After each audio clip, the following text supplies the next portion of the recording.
नमस्कार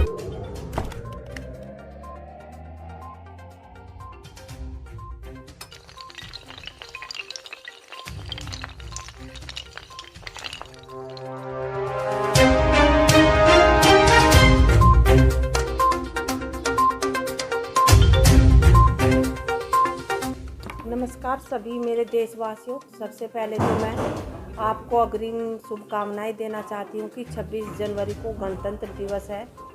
उस दिन हमारा देश आज़ाद हुआ था। आप सभी को गणतंत्र दिवस की बहुत बहुत हार्दिक शुभकामनाएं। और इस गणतंत्र दिवस के अवसर पर एक मैं संदेश भी देना चाहूँगी। हम सभी, ये देश हम सभी का है, हम सभी इस देश के निवासी, हम सभी को प्रेम से मिलजुल कर रहना चाहिए। इसके अलावा मैं एक बात और कहना चाहूँगी कि 2022 के विधानसभा चुनाव आ गए हैं। 10 फरवरी को मतदान होना है और निर्दलीय प्रत्याशी के रूप में मैंने अपना नामांकन किया है और 27 तारीख को मेरा चुनाव चिन्ह भी मिल जाएगा।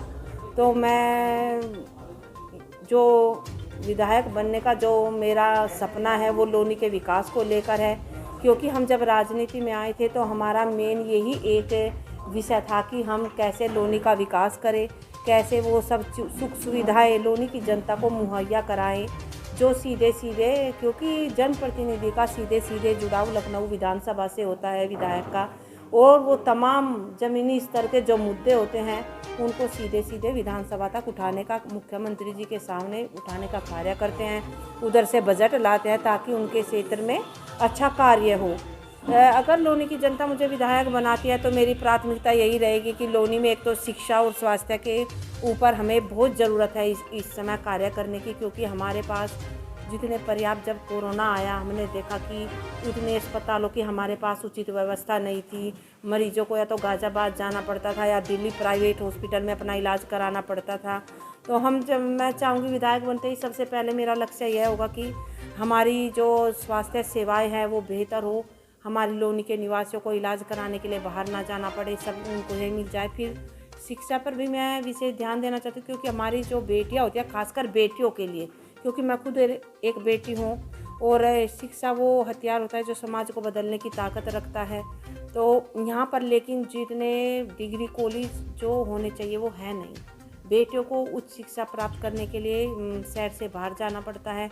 अगर यहाँ पर मैं कोशिश करूँ कि यहाँ पर केंद्रीय विद्यालय भी खुलें और भी शिक्षण संस्थान यहाँ खुले, ताकि यहाँ की बेटियाँ पढ़ाई से वंचित ना रहे।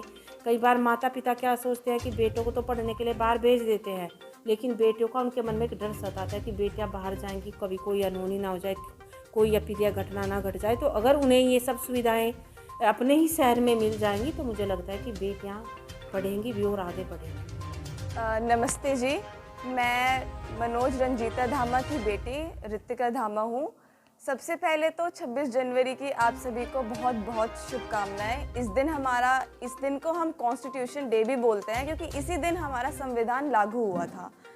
तो अब जो है उत्तर प्रदेश के एमएलए के इलेक्शंस हैं, तो हमारे परिवार ने, रंजीता धामा ने भी एक प्रत्याशी होने का दावा किया है जो निर्दलीय खड़ी हो रही है।